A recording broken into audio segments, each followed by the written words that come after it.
Welcome back to the Boundary Corner podcast with my co-host Brian Siegler. I am Curtis Wilson. Big guy, how you doing tonight? Oh man, I'm good. Both classes this week were canceled, so I've been kind of living the normal evening run the last 3 nights. Man, it's been nice. Both. Both. How did you Uh, get that lucky? Monday was for unfortunately sadder circumstances. I guess like a friend from school had passed away, so professor was attending the funeral, canceled class. The professor gave us a mental health night, so Mental health night. I'll take it. Hey, you need those. You need mental health nights. You need mental health days. I 100% Shout agree out with. Cam. Appreciate it. Yeah, we're rolling tonight. It's gonna be fun. We're gonna put West Virginia behind us a little bit, and we're gonna try to move forward and see what we can do with the rest of this season. Absolutely. Tuesday afternoon, you ball it up, regardless, good, bad, or indifferent. You take the shot towards the trash can, you sink it, You say and Kobe. you say Kobe, and you move on because that's all you can do. If you continue to dwell on it, you will drive yourself a little bit insane. And we're not going to do that because we are on to Richmond. All right, but before we hop into that, we got some other things we want to talk about. A few national stories and a couple fun things. But let's do this, Brian. Say it, Brian. Just say it. I told you so. What And about what I'm referring to is that preseason polls are bullshit because 19 of the preseason top 25 have all taken L's in 3 weeks. that's insane. And some of those have taken multiple L's. Miami. um, some are gone. Some probably won't be able to get back. But it's to the point. It's a preseason. I heard it being said recently. It's just something to talk about. Yeah. You should take it serious. It's if you get preseason ranked, you can be hyped. It's fun. But until you get on the field and start playing games against competition, it's worthless. I like preseason previews and previews that put a power ranking on things. I don't like official polls. I There think you that's where I need to differentiate between what I'm talking about here. I love learning about what teams are bringing to the table in the year. I love people trying to go. Yes, take those things on paper and try to put that out there and see kind of where those predictions fall. I don't like those polls mattering in terms of how the perception. season shapes. Yes, It's exactly. perception. The top 25 poll is such a perception thing, and it's when you have someone roll in November and a team's they're 7-1, and this is it happens everywhere. They're 7-1, but they have three top 20 wins, and you go back Yep. and look. Well, two of those top 20 wins were with teams that are not even getting votes anymore, and the other team's 24th. Like at least the college football playoff puts that somewhat in context, but it still shapes how we perceive the whole thing. It's true. You don't see much variation from it, and I think will it ever go away? No. So it's always going to be a hot topic. Yep. And it also shows you, too, that to me, there are writers throughout the country who just throw names out there just to throw names out there. It'd be fun if someone took a um, if someone took a what's the point? If someone looked at all the writers and just like listed them each out of how they start at the beginning of the season and then continue it and essentially crown the best AP writer. Like, Yep. man, your top 25 great at the beginning. It never really wavered. You took people out when they had a loss, like a bad loss. Give that guy like $100,000 or something. Now, Brian, speaking of the CFP, the committee announced tonight that it will no longer hold a vote on expansion next Tuesday. Um, Realignment has given them cold feet. Well, I know there's other factors playing in there, but I feel like the realignment thing and SEC has mhm. given the committee as a whole cold feet in terms of moving on this. They're now talking about they're going to consider potentially 8 along with 12. They still say 12 is the best overall model, but they want to address some of the issues that have been brought to their attention with it. Yeah. And I mean, I said it myself. 12 isn't perfect, but what I said is 12. I think is best for everyone involved. So 12 is the best option for blue bloods and for up and comers and for the G5. That's what it 12 gives is. enough room for everybody to eat a little bit Yep, exactly. And I because think the blue bloods are going to eat regardless. It gives a little more room for everybody else to eat a little bit as well. exactly. And probably the biggest thing with the realignment is when they were going in there, their expectation was, well, we're going to give 6 because we have 5 power conferences that consistently put out top 10 teams, and we're going to give a bone to a G5 conference. Well, now they have to look at it to say, is the realignment of the G5, you hate to say this, and you feel for those teams, or is the realignment of the G5 going to be good enough to beckon a spot at the table? I mean, they're losing Cincinnati. They're using UCF. They're losing Houston.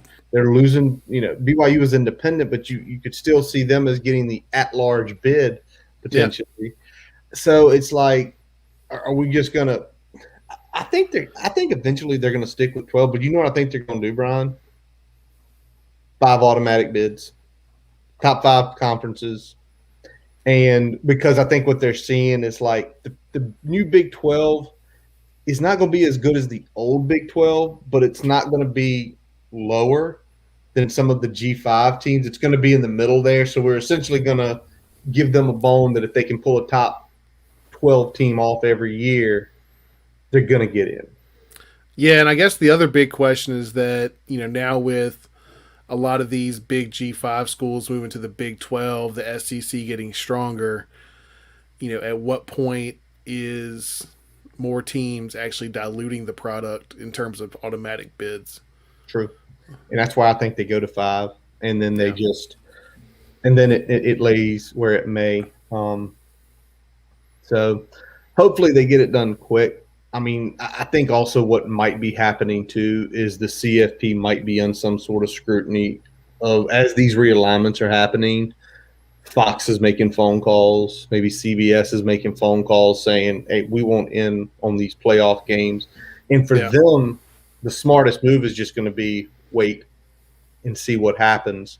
Because if you've got multiple bids on multiple games, then you're really talking for the CFP in general, just to have stronger leverage over ESPN, where ESPN can dictate all the terms.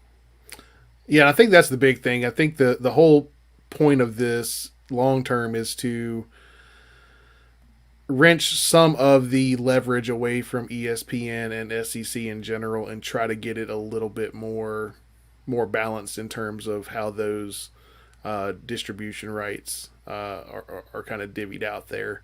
We'll see if this is another part of that leverage along with the alliance with the ACC, the Big Ten, and the Pac-12. Absolutely. All right, Brian. Well, let's turn now to the Hokie side. Let's talk about a few things that came out of the presser. Yes, we dropped it in the garbage, but we still need to address both of these quotes here from the Fuente presser on Monday that we listened to. So the first thing was talking about the offense, and this was the quote. We stunk. You don't get down there 3 times and come away with nothing and not reevaluate and talk about and look at all aspects of it top to bottom. We weren't very good. What do you say to that quote, Brian? What is that telling you? Depends on who he's referring to when he says we. I mean, in general, what we talked about is that, a lot of this falls back on the coaches because when you look at it, either the calls were bad, we can debate that if you want to, but objectively, I think some of those calls were bad. But Five. outside of that, if you're saying the execution wasn't there, okay, well, it's the coach's responsibility to get the players ready to execute the plays in these types of situations. Exactly. So either way, it's falling back on either preparation or the calls themselves. So, that's one aspect of it. What was your takeaway? Very similar to that. The whole thing that I like to hear is the reevaluate and look at all aspects, because in the past, a lot of his quotes had always been about execution. A lot of his quote has always been, again, to me, it always had slanted toward the players more than the coaches, because most time people, when they hear execution, the first thing they think is, well, that's a slight on the players. You've always made the point of, well, execution is just as much on the coaches because it's their job to teach it and get it executed correctly. So when I hear that, hopefully going back in, you're looking and he's sitting there with the entire offensive coaching staff and saying, okay, here was the first play. Why did we do this? Okay. Right. I mean, and start it top down. Say, and some of what you're talking about kind of goes into the second quote that we're going to talk about here. Yes. So to me, the whole thing is great. You're going to reevaluate it. You're going to, well,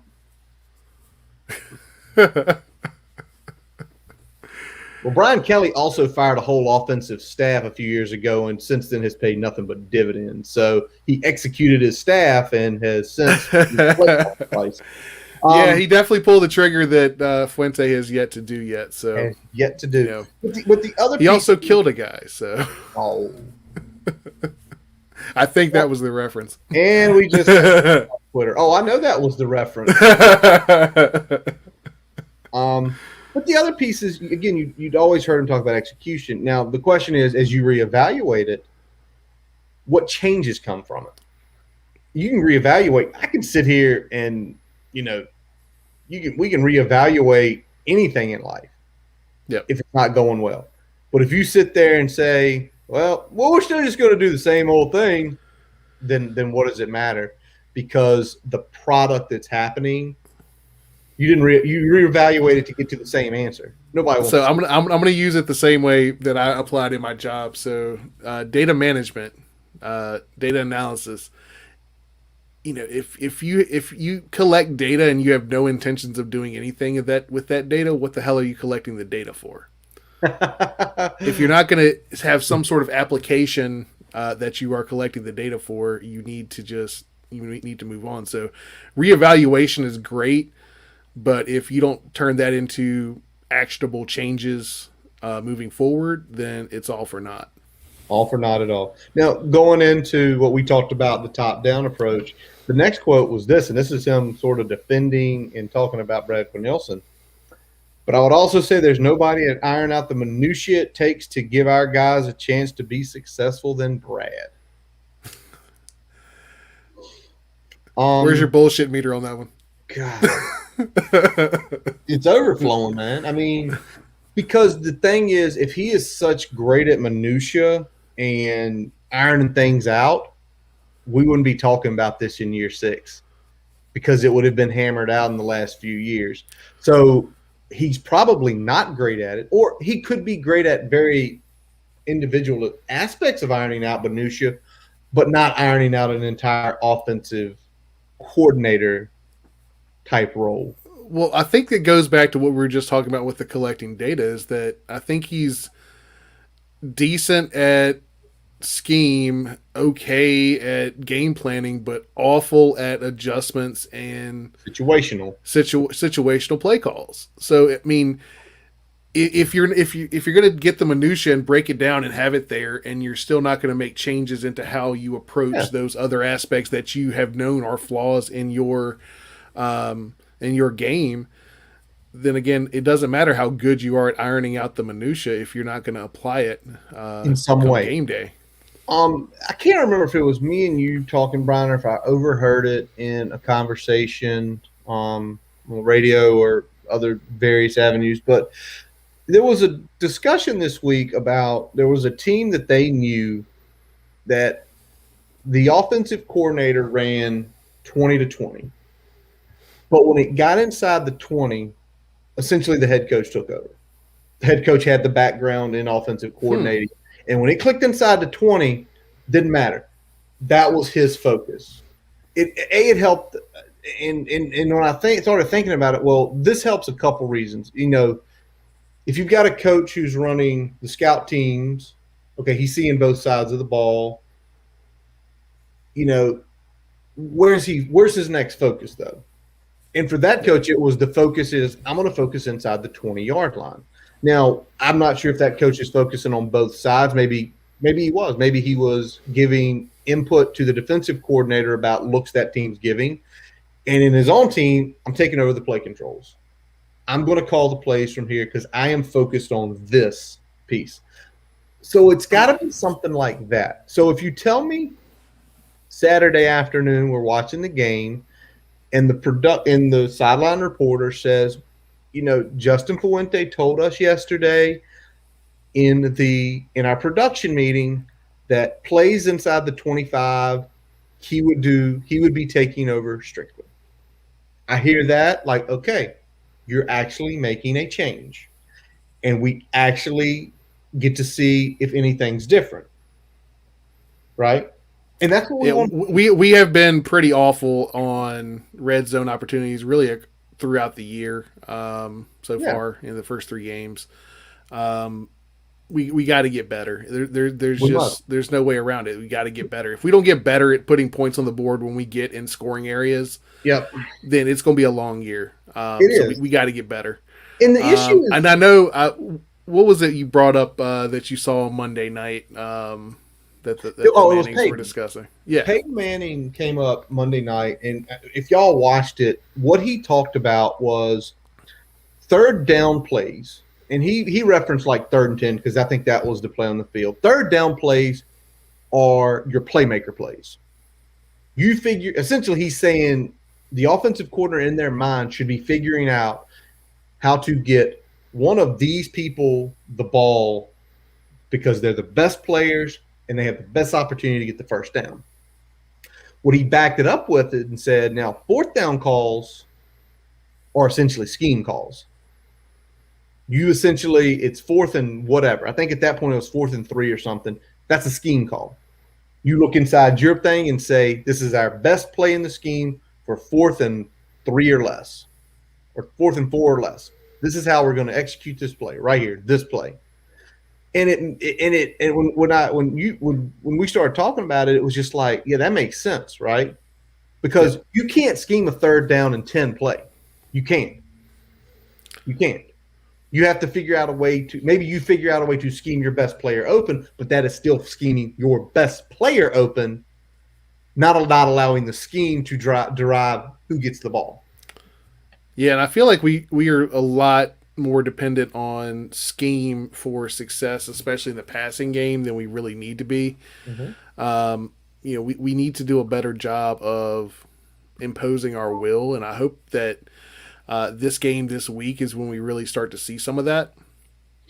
Maybe not. Because Brian, there's a lot of stuff going on, and probably the biggest is at right tackle. Yeah, I mean, we find out after the game, we see Broughton get out there and Terrell Smith get out there. No Parker Clements. Find out Clements had been banged up, didn't travel. Silas out. We know both he and Clements participated in practice on Sunday, which is a good thing. Yep. But it's right now. Let me ask this: to what degree they participated is the question, but the fact that they were at least out there doing their thing is at least somewhat encouraging. Okay, let me ask this: let's say they're both nicked. They could play, but essentially, if you played them this week, they could get further injured and they'd be out 3 weeks after this. Is this a week that essentially you put on Vance Weiss to say, figure out Tyrell, Brock Hoffman, someone else at right tackle? Because we need to let Silas get 100 because we have a stretch of games starting at Notre Dame that are really going to determine how good this season goes. I mean, just in general, they need to figure out who their second right tackle is, regardless of what they end up doing long term. We've got to figure out who our number 2 right tackle is, because right now we rotated Brock. We had Tyrell Smith in there. I mean, it's been kind of a rotating cast last week, and I don't think either of them had great success, especially against West Virginia. So I'm hoping that we see them have success against what should be even if they're not necessarily size wise, an FCS type opponent in terms of what they are in the trenches. Ability wise, they should be a big step down from what we saw with West Virginia. So we should be able to handle them. Yeah. And to TOOSM's point there, it is an all season issue. We talked about it. I think we still are better than what could have been. We still have at least guys who can. I mean, yes, Brock got beat on a couple bad sacks. I mean, they looked terrible, but it wasn't he was whiffing every single play. Yeah, I mean, he had good snaps and bad snaps. Yeah. We need to essentially mitigate the big problems, and you can't get beat off the line. Getting beat after you make your initial punch, you at least give your quarterback some time to see the rush, potentially escape, take care of themselves even if they can't. You don't get a situation like Braxton had last week where it was an Olay block by Brock, and all of a sudden he's got a strip sack there in the red zone. Well, can I ask this? And this goes back again to scheme and to offensive coaches. You put a guy out there, and on that sack inside at the fourth down sack, yep, there was no help to his side. No, it was strictly, and you're sitting here, and I'm a layman when it comes to it, and it's like that's Brock, who's a center, who I think can play right tackle if you give him enough reps and give him enough time. But you're going to go out there on fourth down and give him no help against a guy who has beat him multiple times during the game. Yeah. What are you doing? And I mean, I'll be honest, it wasn't Brock's best game, but at the same time, he was definitely put in situations where it was going to be hard for him to be successful. And some of that goes back to Vice not having a plan B, and some of that goes back to the staff in general not really having what they need in terms of depth at the offensive line position across the board. And we said that was going to be a problem, right? So we felt better about this offensive line than we felt in the spring depth wise. I think we're probably still a little iffy. One person short. We're one person short. We said it the whole time. We were most shaky at what our third tackle was going to be, and we're still shaky at what the third tackle is going to be. And it showed significantly. All right, Brian, this was mentioned a couple times this week, once by Chris Coleman at TSL, another by French over at the Key Play. And the question is Braxton Burmeister hurt in some way? We saw it Saturday. There were no read options. There haven't been any read options for a while. He's still running, and sometimes a little bit recklessly, especially that 26-yard run, he put his body on the line to get that. Do you think he's hurt in some way, or do you think this is what happened at Middle Tennessee and taking a good hit at North Carolina has essentially had us crawl into a hole with what we're doing with him? Or do you think he's legitimately hurt? Like, I don't know at this point. I think it probably has more to do with the latter than the former. I think he probably is banged up. I think he's probably getting treatment on that shoulder from the North Carolina hit, from the bigger hit against Middle Tennessee State. So he's probably getting treatment on it, but I don't think it's necessarily impacting his ability to play the game. But I think the staff is making a pointed choice of taking the read elements out of our offense, except on a couple situational calls, like on that 4th and 1, where we're not calling anything that is either a design run or a read option. We've pretty much taken the read out of the playbook Braxton is just carrying out fakes at this point. He is not actually reading and making a decision to give the ball. So it's going to be interesting to see if we bring some of that back as the season goes along. So I'm not sure if he's hurt or not in terms of limiting his ability. But I definitely think he's probably banged up to a point where they're making changes, and I'm not certain that that's a good thing, because while I want to keep Braxton healthy, at some point you're cutting your nose off to spite your face with limiting what is a run first quarterback and taking away his greatest asset. It's very true. It's very true. And again, although the access has gotten better this year, there's still a lot we don't know. But to me, it's to your point, the nose and face thing. If you're protecting him, then you might as well play Knox Kadum, because he and Knox, passing wise, I would say on the same level. At least with Knox, I mean, Knox is not the athlete Braxton is, but at least once every 10 jet sweeps or every 10 read options, he could pull one down and get 6 or 7 yards where he'd have to respect it. I mean, so they need to make a decision. And that decision, either you're going to play with him full bore or you're going to bench him. And they have to make that decision, because if it is something where they feel like, oh, well, he can get hurt more, well, is it something he could sit 3 weeks and he'd be okay? Yeah. If he's not healthy enough to run the full offense, you need to sit him down. If he is, then you need to run the full offense. There you go. Exactly. All right, Brian. Once every 2 years, other than the Virginia Tech game that happens on this Saturday, golf takes over my main TV.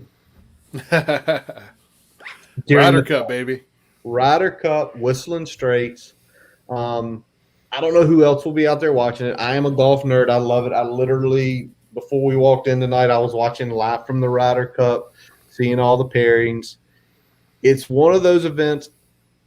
It's like the Masters for me. It's like several other things. I am going to try to get to in the next 5 to 10 years. Like, seriously, probably once all my kids are in school age.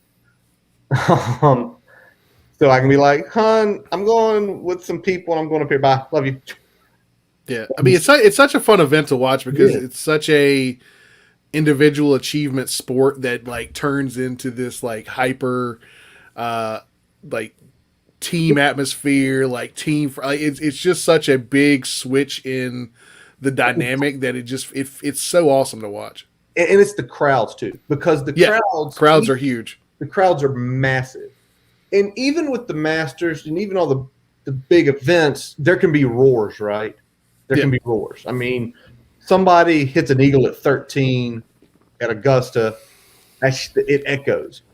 But at this, to me, what Ryder Cup is they literally drop a college football atmosphere on a golf course with 100,000 people. It's sustained, and you don't usually have that at golf events. And you have an enemy, and you have chants, and you have roars, and you have the guys smack talking. Where normally, if Rory McIlroy, the Euro, would sink a birdie putt, he would just walk off the hole, tip his hat.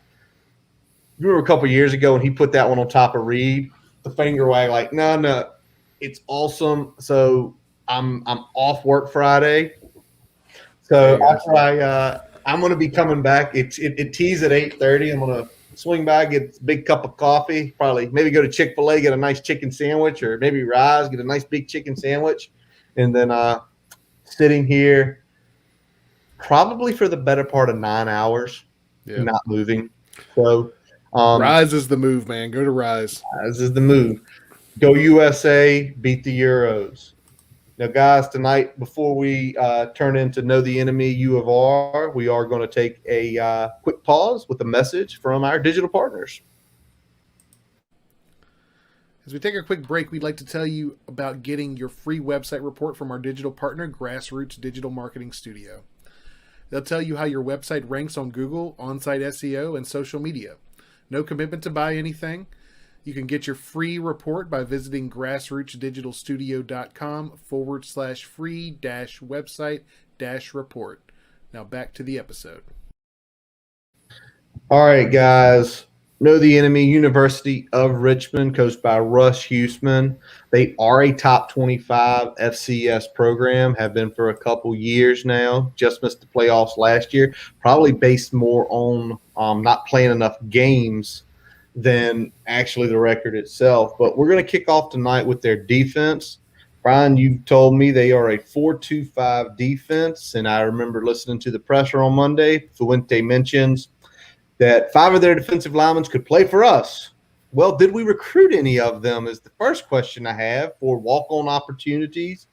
Because, Brian, the first guy we talk about tonight, defensive tackle, Kobe Turner out of Clifton, Virginia, 6'3", 290. He was a walk-on.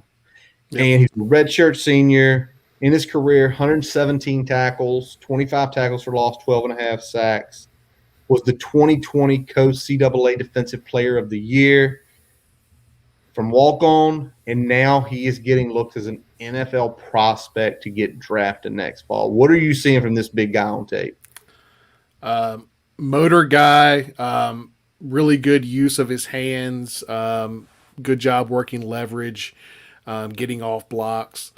You usually don't see tackle machines like this at the defensive tackle position, and he eats things up. So we're gonna have a handful with him in the middle. Hopefully we end up working out something at tackle, so we have what is probably our 3 best combo in there with Brock and Lasitas and either Caleb or Johnny at right guard to be able to keep him in check.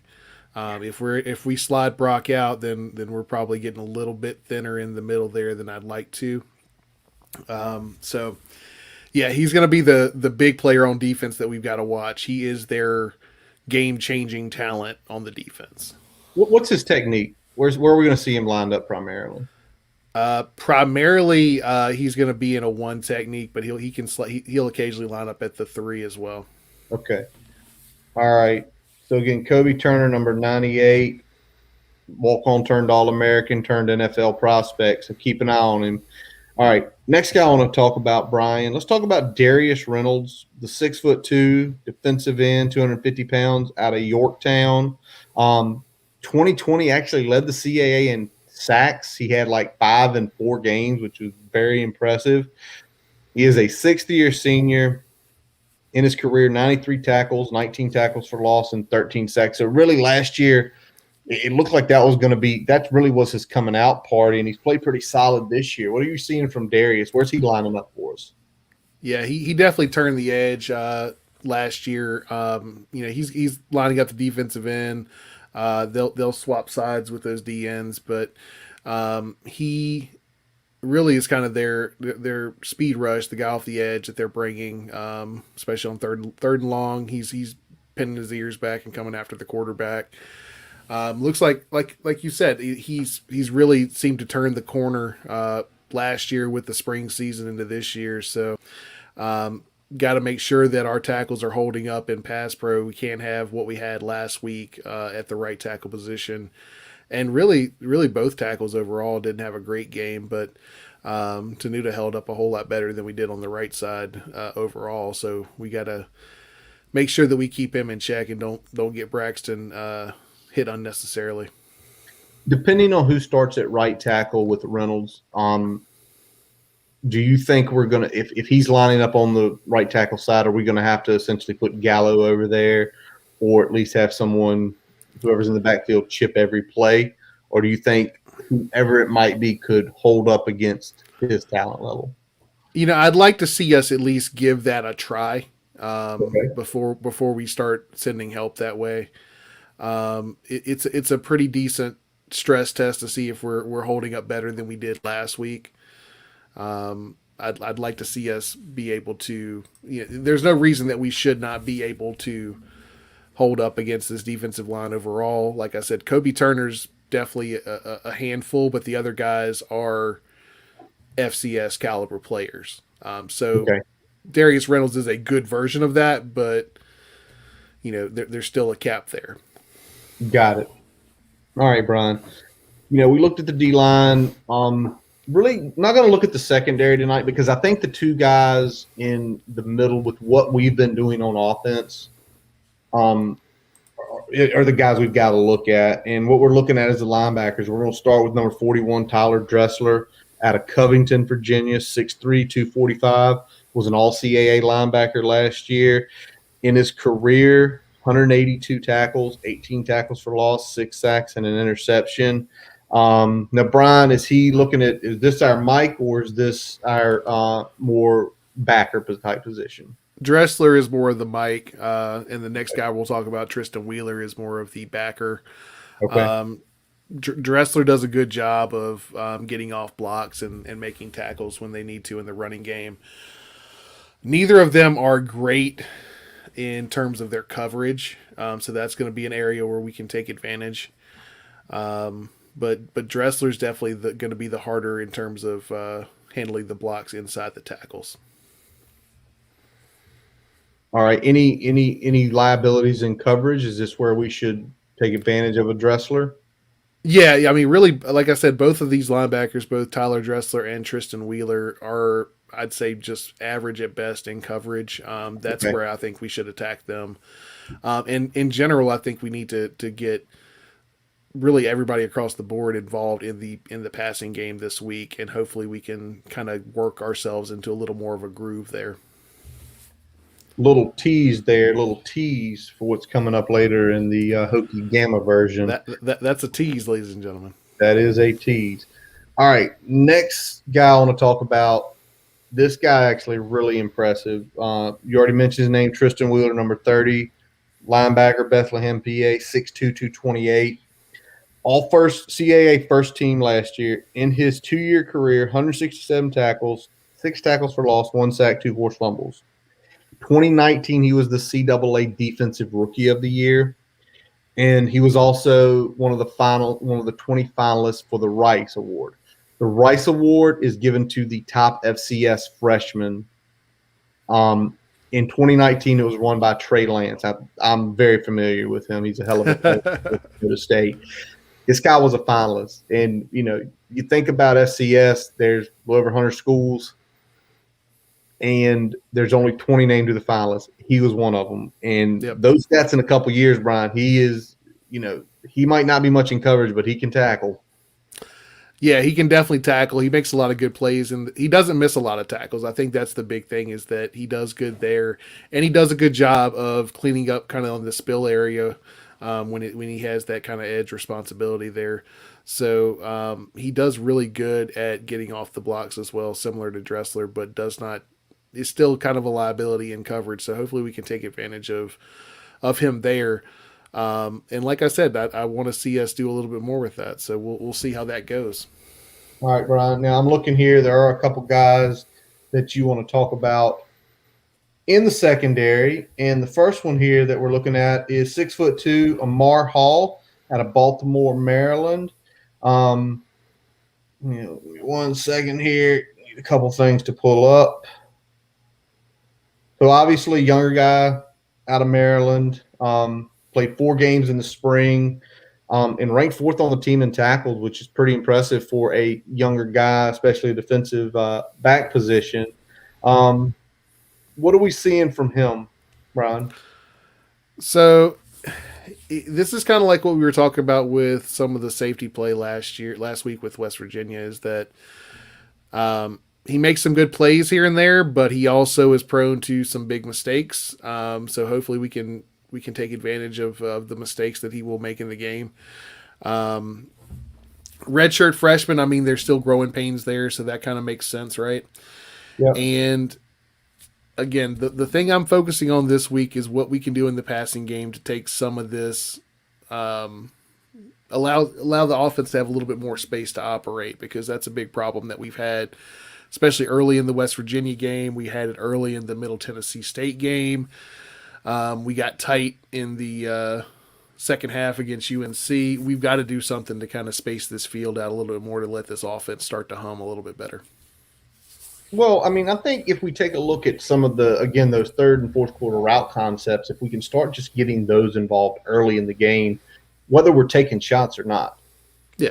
Because how Yeah, many? I'm not saying we need to drop back and take shots all day, but I want to see Oh the, yeah, the two guys we're talking about. So Amir Hall, and we're going to talk about Aaron Banks here in a second. Both yep. of them are prone to make mistakes in the secondary. They are solid players, but they are prone to make mistakes. That's where we need to capitalize. We need to be able to go out there and beat these guys and put some yardage up on them this week. All right. Speaking of Aaron Banks, 5'11", 180-pound redshirt junior out of Stevens City. Career just 32 tackles. So obviously, in a 4-year career, he's only played 16 games, so sparingly. It looks like this is his year to start as a Yep. redshirt junior. You already mentioned it one time. What sort of errors are you seeing that he's making, like you mentioned with Hall?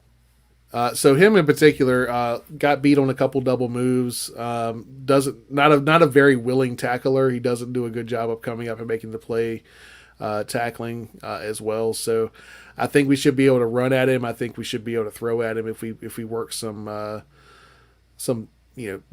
double move concepts into the game there. So like a hitch and go or sluggo or something like that.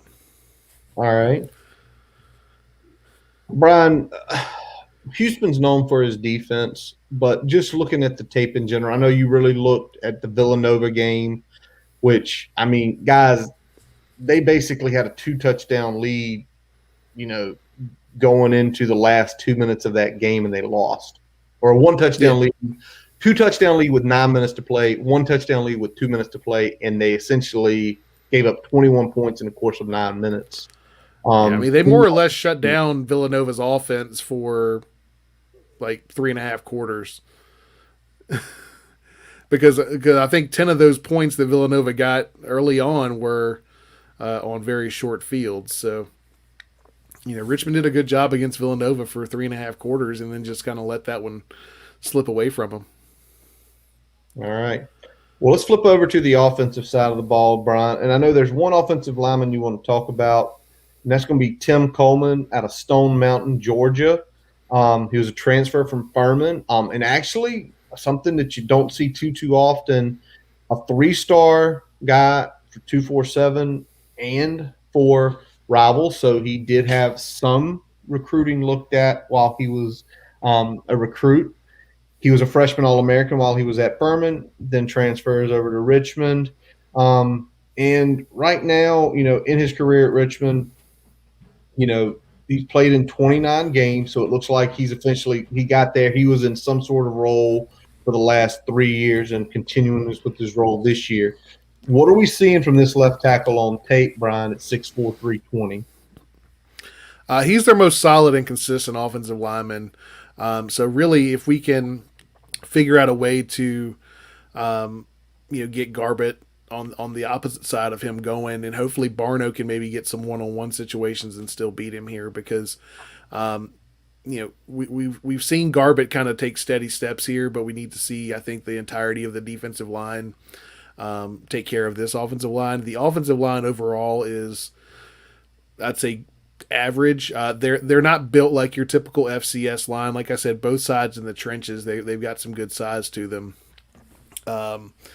And Tim Coleman's probably the best of the bunch. So if we can show out and show that we can actually get pressure on the quarterback in one-on-one situations against him, I'll feel pretty good about steps we're taking on the defensive line. All right. What kind of offensive concept though are they?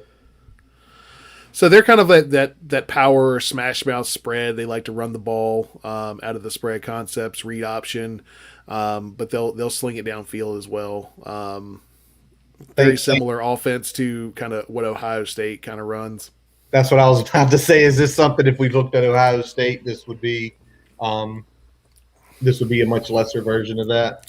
Yeah. It's kind of a simplified version of what Ohio State runs. Awesome. All right, well, let's look at some skill position guys, and I want to start with probably the guy that jumped out the most to me. Aaron Dykes, the 5'11", 200-pound running back out of Knoxville, Tennessee. So far this year, 215 yards from scrimmage for 4 touchdowns, and we're facing another stud kick returner, which we did great last week, but don't sleep on this guy. 1,197 yards and 3 touchdowns in his career. He's almost averaging 28 a return. He housed a 98-yarder against Villanova. So this guy's got versatility written all over him, both in the run, the pass, and the special teams game. What are you seeing on the tape, Brian? Yeah, I mean, we're dealing with another versatile running back like we were last week. Guy that can run between the tackles, run outside, catch the ball in space, make guys miss. Not as elite as Letty was last week, but still can do all those type of similar things. So we're going to have to be ready on defense to not only get off blocks and make the tackle, make sure we're gap sound, but also when we're there in the passing game, we got to make the tackle. We don't want to give him a free run in open space. All right. Now, the next guy I'm going to talk about, Seven Smith.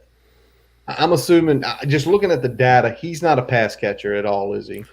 Nah, this is definitely kind of short yardage, change of pace, third and long back if you need an extra man to block. Okay. That's the type of player he is for them. All right. Out of Winchester, Virginia, 5'9", 200. So obviously, you talk about power, a little shorter, but the same. Yeah, he's that stocky back that still has that athleticism, that little wiggle. Good yards per carry at 5.8. 157 for the year with 1 touchdown. His reception numbers look like, I think he's got like 9 for like 14 yards. Literally, he is the last option, I'm going to guess. Yeah, he's very much a dump it if no one else is open type situation. Just get what you can get. They're not scheming him into the passing game at all. All right. Do either of these guys, obviously they're not Letty Brown. They're not Division One level, but do they either one scare you where if we make an error, they can make us pay with a touchdown? I mean, the big thing is with Dykes, when we're there, we got to make the tackle. We can't let him get to the second level and have space to show his athleticism. All right, that's the big thing. That's the area that scares me. That if he gets past that kind of second level, with a lot of space to run, he's shown the vision in the open field on special teams. He can house a big play. All right, so let's keep an eye on number 3, Aaron Dykes. Let's make sure we don't make any boneheaded assignment mistakes like we did against WVU and give them something that we should. Be where you need to be, make the tackle. Mm-hmm. That's it. All right, let's look at the couple of the other skill position guys, Brian. Isaac Brown, one of their big wideouts out of Winchester, also Savon Smith's high school teammate. Yep. First year really in a production role because in his first 19 games only had 46 receptions in the last 3 seasons. 3 games in, he's already a quarter of a way there to hitting his production numbers, reception-wise, and then he's already at half the yard. So obviously, like most FCS teams, usually your redshirt juniors, seniors, maybe even a grad transfer is going to be, getting their production in, not freshmen and sophomores. So what are we seeing out of Isaac, Brian? Isaac Brown is kind of the stick mover for them. He's starting to come on a little bit. Definitely a good outlet for them on third down. Nothing too scary in terms of deep threats or anything like that. But he's definitely a guy we got to keep an eye on to make sure that we get off the field on third down. All right, so one of those. Does it look like, we'll talk about Mancuso in a few minutes here, but does it look like when it is that 3rd and 5, are you seeing Mancuso's head look for him quicker than he's looking for anybody else on the field? I mean, based on the play calls that they're getting, they definitely give him those, get past the stick routes on those key downs. Got it. All right. Another guy, a little bit more of a backstory here because it's a Division I talent guy. Leroy Henley, 6'2", 215 out of Pompano Beach, Florida. Transferred down from ECU. Had very minimal production down at ECU for 2 seasons, just 24 receptions in 16 games for 264 yards. And right now, 7 games with U of R already eclipsed the yards at 324 with a couple touchdowns, with the same number of receptions. He was a 3-star out of high school, and this is one that catches your eye because we always talk about certain states, top 100 players are really good players. He was ranked number 75 in Florida the year he came out. So that probably means he does have some talent, Brian. What is the tape telling you about his talent? I mean, tape's telling me he's a pretty good all around receiver with the ability to get deep and take the top off the defense at times. So, yeah, he's one that we want to watch in terms of those big plays. We want to make sure we're not giving up big plays and letting him get open in the back part of the defense and running free. All right. Let me ask this about it because when you talk about him getting the big plays, are the big plays him getting there, or is it more of a, all right, we're scheming to get him deep because he's not going to beat everybody off the line, but if we can get him 35 yards downfield, he it'll be guys will be step for step with him, not right on top of him. Yeah, it's a little bit of both. He's shown some ability to get open in coverage, but he's also, they definitely do a good job of scheming him open on some of those routes. Making the safety have to make a choice, and that gives him the ability to run free sometimes. All right. What's give me the 2 routes that you see the most from them that we have to worry about. I mean, we got burned a couple times on it, but they like to run the corner Ooh, yeah, we with him. did. So, and they run dig a lot. So linebackers got to make sure we're not moving out of our zones. Safety's got to be able to come up and make a tackle there as well. All right. We're going to look at the tight end now, too, Brian. Now, this is a tight end. I look at his size, and I look at his background. It seems to me, I don't know how this guy didn't wind up at a D1 as a preferred walk-on.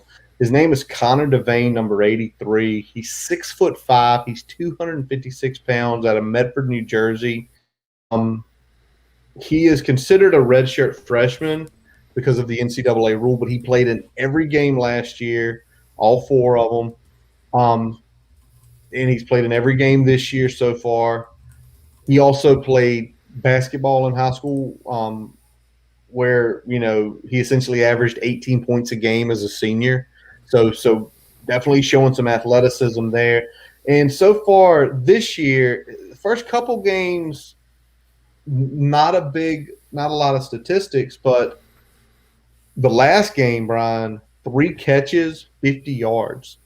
So something happened between the first 2 games, maybe because they blew Lehigh and they blew Howard out, is why he didn't see anything. But what do you see from Devaney on tape? He kind of has that classic tight end frame. He's definitely more of a balanced tight end. He's a good blocker, good in routes, but he's not someone like a joker tight end that's just out there splitting out, lining up all over the field. He's not that type of a tight end. And you talk about guys that are playing like lower level college football that have that Division I body. I'll throw this one back at you here. We had a guy my freshman year at Hampton-Sydney, Cole Downer, ended up in the Macon game, caught the winning touchdown for us in 2002. Transferred from Hampton-Sydney to Clemson and started for them for a year. So you sometimes see these bigger body guys at these lower level schools, and it's kind of crazy like that. So he kind of fits that, like I said, the classic tight end mold, which is why you see him have some big games when those concepts are open, and then you see him almost disappear when they're not. So he's not somebody that they're scheming their offense around, but he's definitely a guy that if he's open, he can make the catch and do some things with it. Well, that's pretty wild because you normally don't see. If anything, you see the D3 guy maybe get up to the FCS level, right? Yep. Because of some reason, unless they're playing at like Mountain Union or Whitewater, they'll stay there their whole time. But it's crazy that someone went from D3 to Clemson, and in the mid 2000s, Clemson wasn't terrible. They hadn't had that quite dip under Tommy yet, but you know, if you're this guy, or if you're other schools and you see the body type and you see what he does, do you think there's going to be some sniffing around? I mean, he's a redshirt. He's a freshman. He's got 4 years. He's got multiple years of eligibility left. Do you think somebody's going to sneak around to U of R's campus and try to convince him to, hey, come on over? Yeah, I mean, there's that possibility there, but I think he's going to need to show a little bit more than we've seen from him so far. But he's definitely got the body type. I'd like to see a little bit more production than what we've seen thus far. But he's definitely a guy you got to keep an eye on, just because he does have the ability when he's called upon. Very nice. All right, last person we're going to look at will be the quarterback. That is Joe Mancuso, 6'4", 215, out of Blairsville, Georgia. I looked at his 2019 stats because I feel like getting a full season of FCS, that would be better than trying to go 4 games. Solid, not spectacular through the air, 2,100 plus yards, 13 touchdowns, 10 interceptions. But what got me scared, Brian, is when I looked at his rushing statistics. 647 yards, little over 4.5 yards a carry, 4.7, 10 touchdowns. So whether he's just using his 6'4", 215 frame to go through people, or if he's got some feet, it scares me because of things that have happened in the past with Virginia Tech and guys who can move. Yeah, I definitely hear your concern, and I'm going to probably not alleviate it, but I'll at least give it a little bit of a massage here. All right.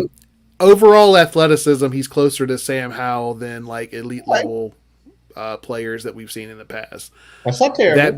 That being said, because of the style of offense that they run, he does get a good number of carries, and a lot of times those carries are out of the read option, where if we aren't being disciplined, he can get a 10 or 15 yard free run before we really have somebody there to make a play. So Okay. that's where the concern is. So he, overall athleticism, he's not a Bryce Perkins that's going to run, the big one on you. Okay. But at the same time, he is athletic enough where he's going to make plays consistently in the offense, and we've got to be able to tackle him, and we got to be disciplined in being where we need to be. All right.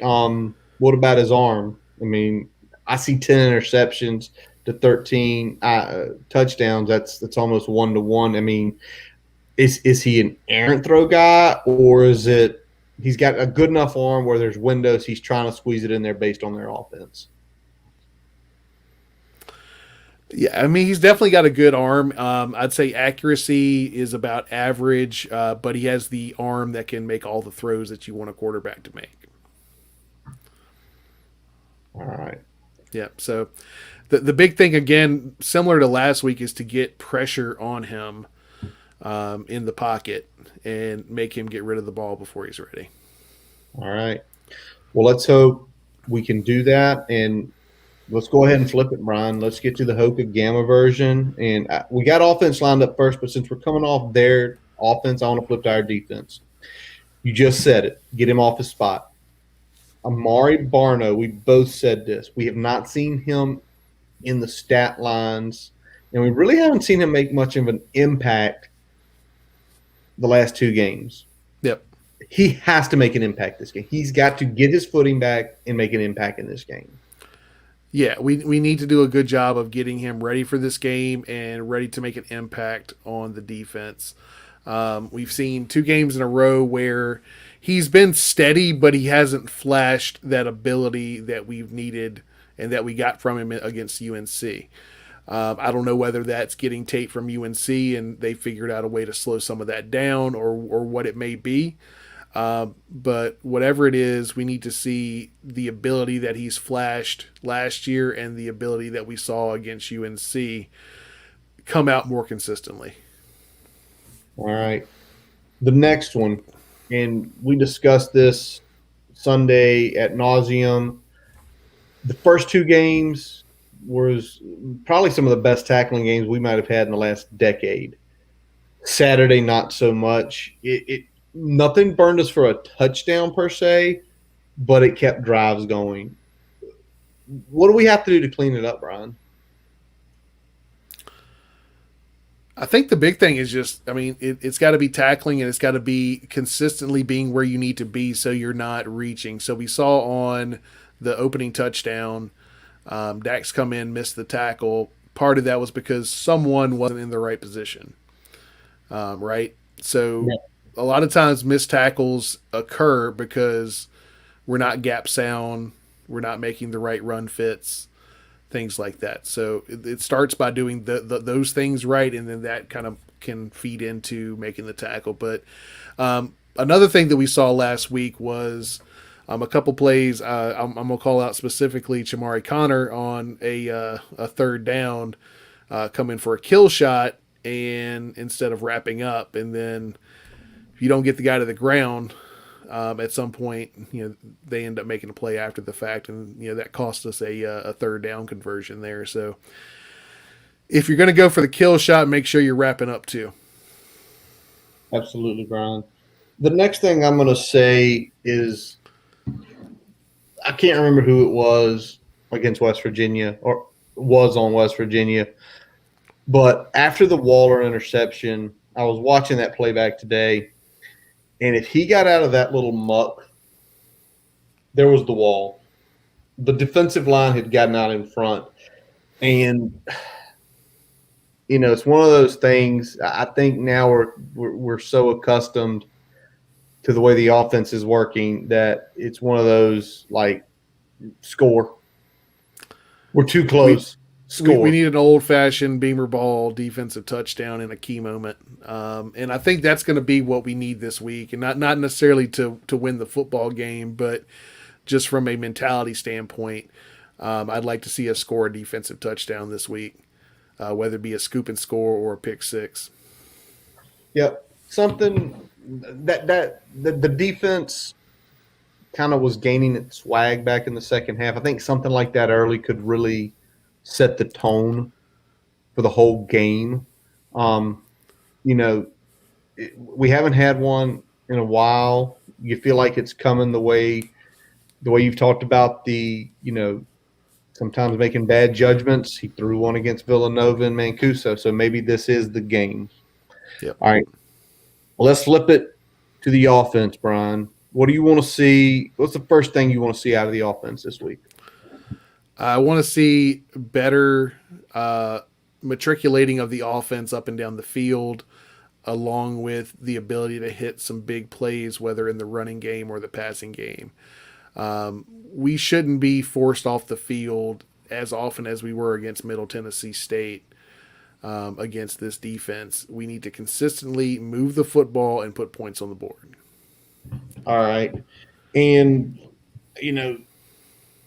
that's why it's one of those things. That's why the second half, kind of what happened, I want to see more of. Yeah. That 7, 6, 10, 12. Because the way, you start matriculating the ball, the shots start coming. The shots, if you want to go downfield, they're going to be there because there's going to be tighter coverage up. But also, they can't come but so far up, right? You also get running lanes starting to be open because they're not just keying in that, they're running the ball, find the gap and go. So it's kind of both ways, right? You hit those short passes. I know it's something you really want to see, Brian, because it's one of those things, like if you just can hit some short stuff, some easy stuff, A, you get Braxton's confidence up, and B, you start opening up every single other thing we do well. And For the life of me, I don't understand why we can't implement that in the game plans early, but I'll digress on it. Now, the second piece, Brian, we've talked about it already, talking about the right tackle situation. But we've got to, if regardless, we need to keep Braxton upright. Yeah. We need to keep Braxton upright so the passing game can have the effect that we want it to. And I think that's the big thing that we need to focus on is making sure Braxton has the time for this offense to function and to get the passing game going. And I think hopefully that will get, because right now he looks like some of his dropbacks, he's kind of got that dancing feet in the backfield and ready to take off pretty quick. And I don't know if some of that is just not having a good feel for the pocket, whether it's the injury concern or whether it's just feeling a little shaky about the offensive line. But I'd like to see us get into a little more of a groove there this week. And hopefully Braxton will play better as a result of that. Absolutely. That's really the big key is getting him comfortable back there. And I know it's one of those things you can say it's easy and whatnot. Like, oh, it's so easy to say get him comfortable. But the piece becomes getting somebody comfortable is also getting 3 and 5s and making them comfortable. Because it's like anything. He gets comfortable at 3 and 5. Eventually, when you go to a 7, if no one has been up in his grill at 3 and 5, when he hits that 7th foot, it's not going to be crap, somebody's about to hit me. It's going to be where's Trey, where's Tay? Do we have the seam open, right? Yeah. It's mental. It's one of the biggest mental pieces of it. That's why you see some of the best guys, of all time, they get comfortable early. And next thing you know, they hit that 7th foot. My guys are holding up for me. I'm not going to get hit. So, yeah. All right, last piece, Brian. To show us he's not injured, let's put the read back in read option. Yeah, that's an absolute must. And we talked about it earlier. It's not so much that we want to see the quarterback have a ton of carries. We don't want to have the quarterback have unnecessary carries.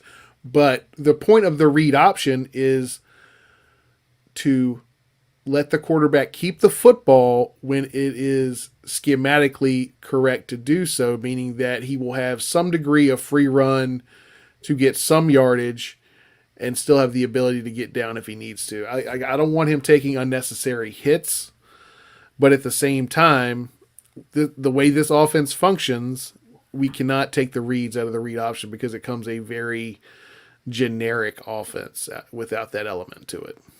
Very true. And the read option, same way, you get a little RPO going, right?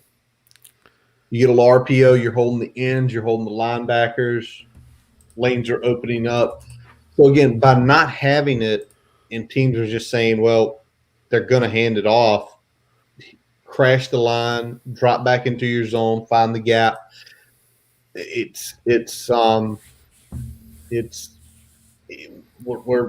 simplistic. We're basic. And, sometimes the way we run our offense in general, it looks too vanilla, and it makes you be honest. It makes you question, how big is this playbook? Yeah. And it needs to be bigger than what it is right now because it's way too easy for the coordinators to key without having superior talent. Yep. I think that's the big thing is that, without – there's still the threat there for Braxton to run just because we are carrying out the fake, so they've got to honor it.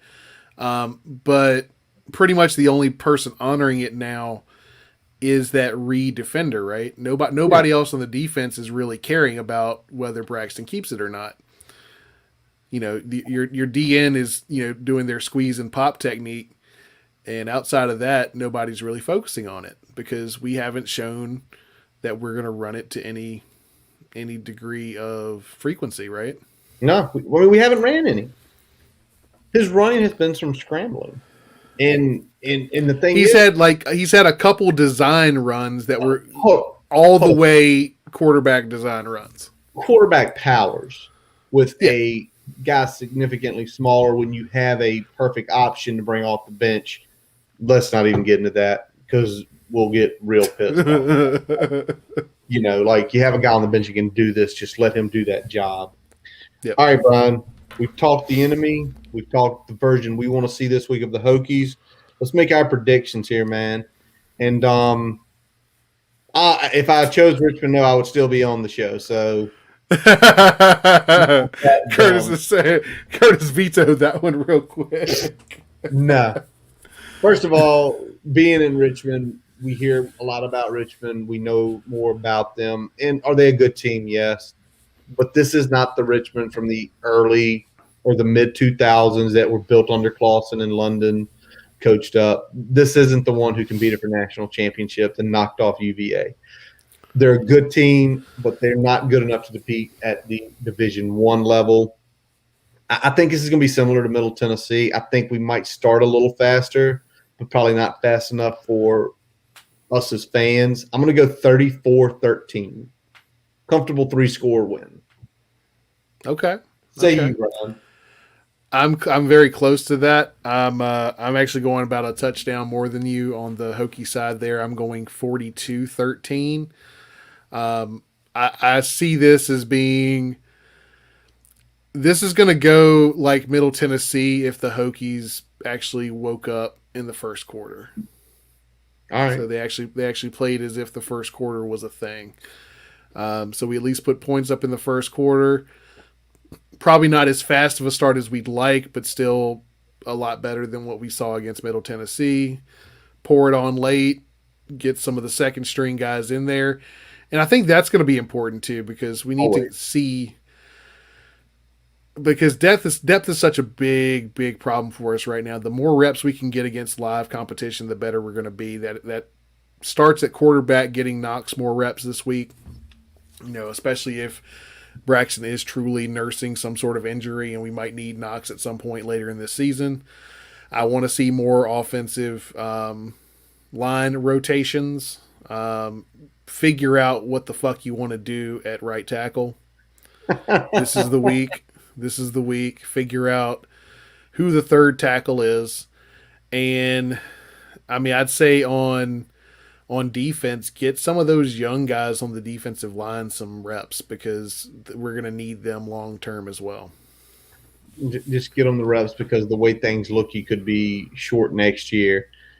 Just the way we've recruited and everything. So yeah. Yep. So absolutely. we are back to our ways of both picking the Hokies to win, and in a, I wouldn't say impressive, but a 3-touchdown plus fashion for both. Yeah. All right, Brian. Time for Saturday pick'ems here. We're going to do 10 more games, 7 ACC, 3 out of conference. Brian is as mid can be. I'm below mid. So let's see what happens this week. And let's start them on Friday night, Brian, just up the road here at 64. Wake Forest versus UVA. Wake coming off a 35-14 win over FSU.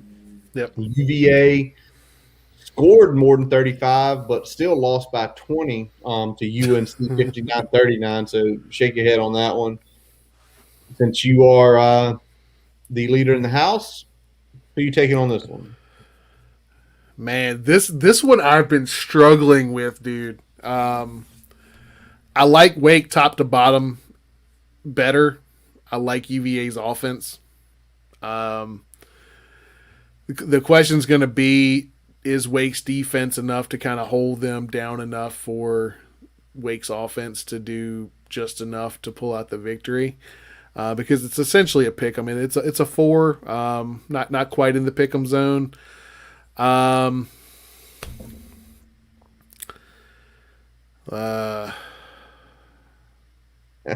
take UVA and lay the points.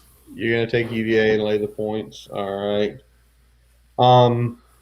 Brian, after seeing that game last week where they didn't – the bigger part of last week was this. They were playing UNC without 3 starters on the offensive line. Without 3 starters. UNC didn't have to punt. Yep. They did not have to punt.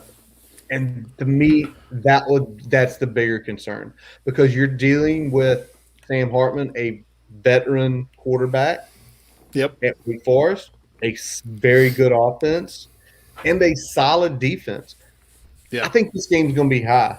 And looking at it right now, or high scoring. Looking at it right now, the over under in this game currently, Brian, is at 68 and a half. I think that's too low. I'd go over. I think Wake gets one additional stop and they win this game 42-38. Give me the points because I think Wake's going to pull the road upset here in Charlottesville Man. on Friday night. It'll make me happy. I mean, Wake is a much more likable team than UVA. You know, rivalry aside. All right, another one Friday night. Two ACC games on Friday night here, Ron.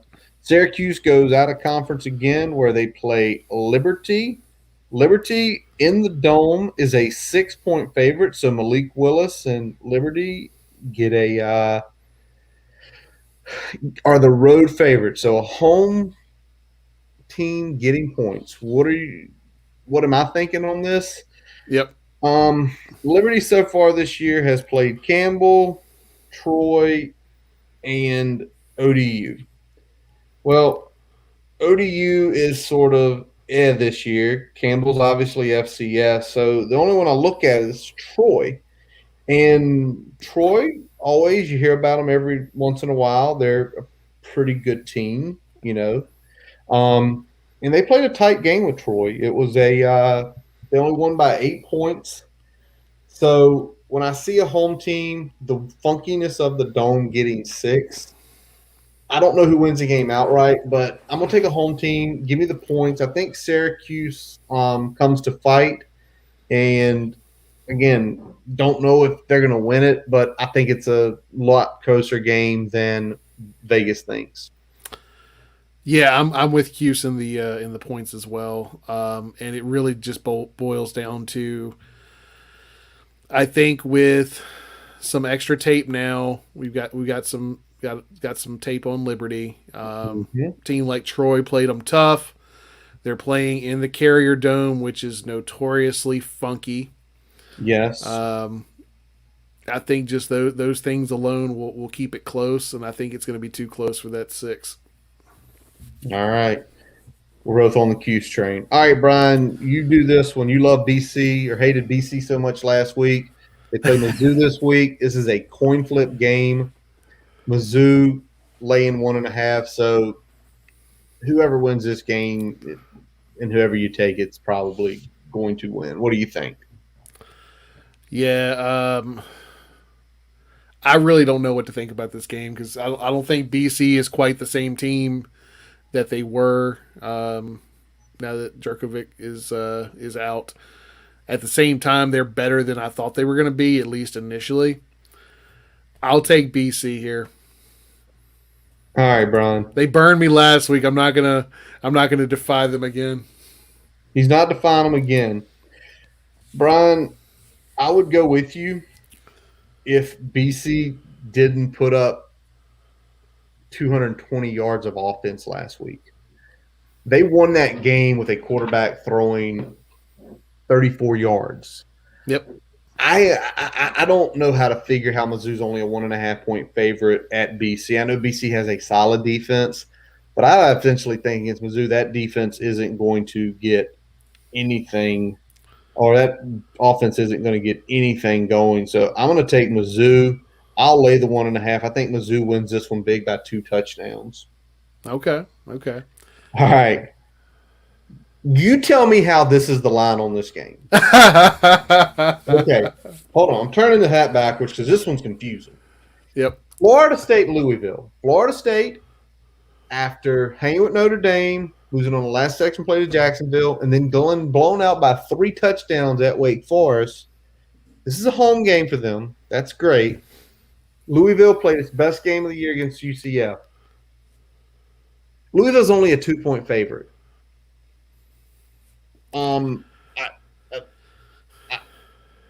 Vegas says momentum doesn't matter.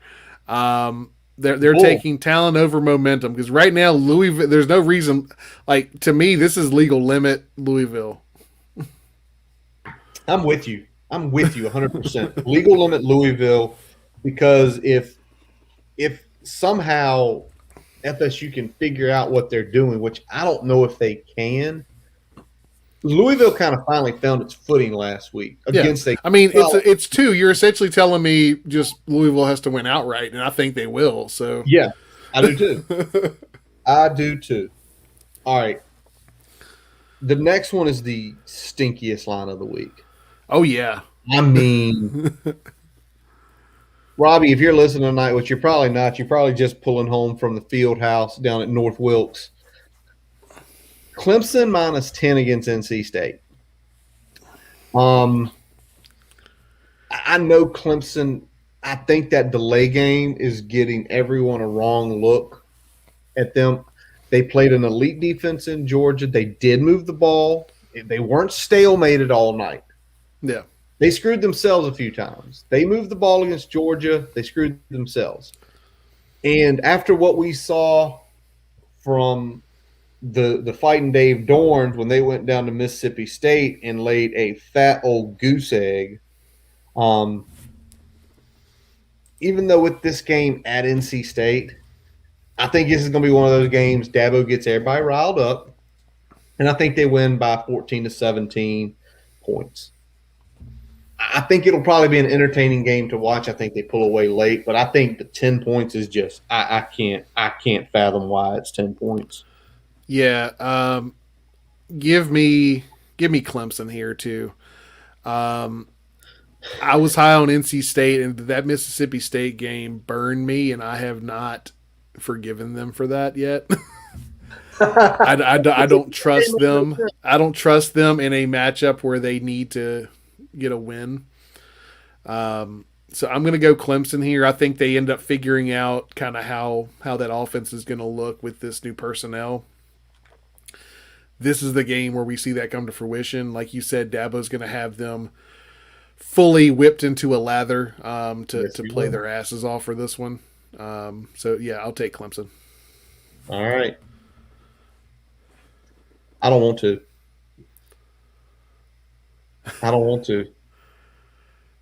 Oh, yeah? I don't. After what happened last week, I don't want to make a prediction on this game. You got to, man. Okay, next game is Kansas and Duke. And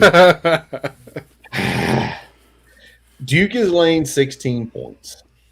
And I sit here and the game's at Duke. It's a 4:00. This is going to be a snooze fest. Duke has just burned me so many different ways. The UNC Charlotte game last week after – you know what? Just give me Kansas. At least Kansas is showing some fight under Lance out there. You know, I think they covered the Coastal Carolina game the other week. I don't know if Kansas will outright win, but after Duke screwed me the last few weeks, I'm just going to pick against them until I'm right. Kansas. So you went with them early. You went against them last week. You're going to stick against them because they burned you. Against them. Okay. Eventually, they're going to lose. You're definitely right. This is not a good Duke football team, but they are in a stretch of their schedule where they're playing similarly awful overall talented teams. So this one's tough as well, just because that 16 is kind of right at kind of where you think it might be. Definitely don't think Kansas can win this outright. I'm gonna go with Duke. Oh, man. Barely. 17. It's a 17-point win. Until Duke wins or until Duke loses, Brian, on these, he's just going to go against me every time. Yeah, I mean, it's worked in my favor so far, so I'll keep that train rolling. Exactly. All right, last ACC game we picked, Brian, Georgia Tech UNC. Georgia Tech could have pulled the shocker of all shockers last week. They didn't in the crazy lightning-filled 9-hour game, what felt like. UNC is laying 12 in this game, Brian. And, this game, it is at Georgia Tech. What are you thinking on this one, man? I'll tell you what I'm thinking. I'm thinking Georgia Tech has about one Clemson game in them every 5 games. So give me UNC and lay in the points. Woo! But how often have you been wrong about Georgia Tech in the last You know what? We don't 2 years? talk about these things, man. We do not discuss Georgia Tech history on Um, this podcast. I'm going to go against you on this. Well, this is the first week where we're You said however it goes, someone's either making up significant ground or losing significant ground. you said UNC, right? Yeah, I'm going UNC. I think UNC is just going to have a hangover. I don't think you score on every single possession against Law of averages coming into play here. UNC wins this game comfortably, like 31-21. But Georgia Tech, like, late backdoors it. So give me Georgia Tech. Give me the points. Just this is like now I'll have to go against you whatever you do with Georgia Tech now. So Duke and Georgia Tech are our new pivot points. You gotta Exactly. love that. All right. All right, let's go to essentially the 3 biggest games of the weekend. I'm gonna go a little out of order here, Brian. I got this one at the bottom, but let's look at West Virginia coming off the big win against us last week against Oklahoma in Norman. Oklahoma's a 17-point favorite, and I'm gonna say this: so far this year, Oklahoma has not looked like Oklahoma. They haven't. They just haven't. You look at their games this year. Yes, they're 3-0, tight with Tulane. We're not going to count Western Carolina. I don't know how that game got scheduled. Tight with Nebraska. Yeah. I think this is the week they blow the doors off someone because I think West Virginia is going to go in there with their heads in the clouds after a huge win that probably should have been a loss. And I think they lose by 28 plus points. Give me Oklahoma and lay the 17. Yeah, West Virginia treated the game last week like we treated UNC. It was like the spectacle of the fucking year. So I'm right there with you. I feel like Oklahoma's going to finally get into their groove offensively, and they're going to. I'm not going to say blow the doors off, but it could be a 3-touchdown win. All right. Now we'll go back to the normal order. Let's go back up here. This is a very interesting game. The Fighting Irish of Notre Dame against Wisconsin in Chicago at Soldier Field, essentially a midpoint between Madison and South Bend. Kind of a cool place to do the game. Wisconsin is a 6.5-point favorite. Obviously, we know about the Irish's close call with Florida State, close call with Toledo. And Wisconsin 1-1 out the gate. Notre Dame off a solid win against Purdue. Purdue looks like a better team this year with Brom. And Wisconsin, they played Eastern Michigan and they played Penn State. What are you thinking on this one, Brian? Because this is one with 6.5. They're saying the Wisconsin that we saw that against Penn State is eventually going to punch it in, but they only scored 34 against Eastern Michigan. Yeah, this is a weird one because I feel like, the loss to Penn State looks probably a little bit better now than it did out the gate. That said, you kind of laid a little bit of an egg overall against Eastern Michigan, even though you came away with the win. Irish looked like they were sleepwalking through 2 games. Feel like they put a little bit together last week. Still not playing quite to the level that you think they should. Yeah. I'm going to take Irish and the points. I feel like it's going to be a tight one down the stretch. It's going to look really similar to kind of how the Wisconsin Penn State game went. Yeah, I'm with you. I'm going to definitely take Irish in the points because I think Notre Dame's going to win the game outright. I think a neutral field is going to be the biggest difference there.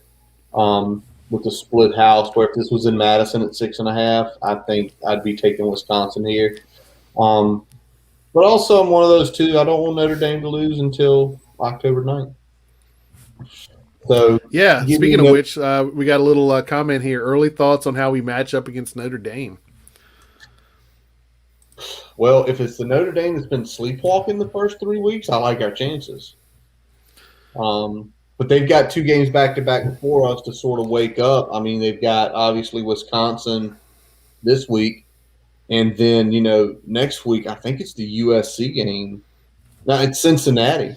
So they're playing 2 very good opponents leading into Virginia Tech, to where even if they lose one of these 2 games, they're probably going to get. There's probably going to be enough good film out there where they're going to start to make some adjustments. Yeah. The only thing I'm saying is that we get Fuente with the bye. How does that True. work? He's looked good off buys and he's looked awful off buys. So I really don't know what that bodes for us. That being said, if they still are struggling with pass pro and blocking scheme overall by the time we get to that game, I think we'll do all right on defense. It's going to be which somewhat whole field offense can get enough points on the board to get the win, because it's going to be, I think, a defensive struggle both ways. It's a race to 20. If that Yeah. game shows right now, it's a race to 20. And the question is, does Chris Tyree break one for them, or does someone like Trey or Tay or even Heem take like a screen or a quick pass to the house against them? Yep. And that would be the difference in the game. All right, one more game to pick, Brian. Arkansas versus Texas A&M. Definitely probably the biggest ranked matchup of the week, because obviously, if you didn't know, going next week, it's a really big week for Texas A&M. So kind of back-to-back big weeks with them is at Arkansas, but A&M is sitting on the precipice. They're a couple weeks away from Alabama, and if they get through Arkansas, it's Mississippi State. Arkansas has kind of been the surprise darling so far this year. Arkansas is getting 5.5 points. And A&M, their quarterback who was supposed to start, is out. I think it's too many points to give with the backup quarterback in. They've already proved when they went to Colorado, they struggled without him. They won that game by 3 points. It easily could have been a loss. So give me Arkansas. I don't know who's going to win. I do say this, looking at the over-under in that game, over-under is 48. Take the under. Yep. Because the way Pittman likes to try to slow down a game, the way he likes to run the ball, think of him back at Georgia, I think the under's going to hit, and I'll take Arkansas on the points. I know we're agreeing a lot here down the stretch, but I agree with you 100%. I think it's going to be a game that gets slowed down by the consistent running attack, and I think that with A&M having a backup quarterback, that you don't see the big plays and the consistent drives that you would get from that quarterback. It's going to be kind of a slog at times, even though there is the potential there for some of those plays to hit. So I'm going to take Arkansas in the points as well. Yep. And if you're just wondering about Arkansas, they're 16th in the country in rushing offense. Yep. And A&M's decent, giving up about 162 yards a game. But again, it's the A&M schedule thus far. The A&M schedule of Kent State, Colorado, and New Mexico. Like, they have to show up. At least with Arkansas, we can say the win over Texas. Whether you like Texas or hate Texas, there's talent there. Yeah. I think that's the difference in Pig Suey. All right, Brian. Anything broken the last hour and a half since we've been on here? Nothing that I've seen. We're going into this week. A lot of this week either wraps up most of the out of conference either this week or next week. So we'll be starting to move on to full on conference competition here soon. I know we still got Notre Dame on tap there, but more or less we're kind of moving into the meat of conference play here coming up. So looking forward to more ACC talk here and seeing how some of these coastal matchups shake out as we move forward, because we still got a shot here in the coastal, so got to make the most of it. Exactly. The one thing we should talk about and this is from earlier today, the Ross Dellinger playoff expansion model. Maybe that'll be our off week discussion. Next week we'll get on next Wednesday, talk about this model right here, and then pick some games. So, yeah. There we go. But, guys, that is going to wrap up tonight's episode of the Boundary Corner podcast. I am Curtis Wilson. I'm Brian Siegler. Visit our website at boundarycornerbt.com to listen to all of our episodes. It is now updated, so when you click on the website, the first thing there for you is our most recent episode. This will be there early tomorrow morning if you want to listen again. While you're there, don't forget to follow us on Twitter, Facebook, and Instagram. Subscribe on YouTube and your favorite podcast source, including Spotify, Amazon, and Apple Podcasts. Brian has made it where you can actually subscribe. Has just about whatever your favorite source is, click right on it right there. As always, we let our buddy Jason Long play us in, and he plays us out. You can catch him on Spotify and Apple Music. We thank you for listening, and as always, let's go Hokies!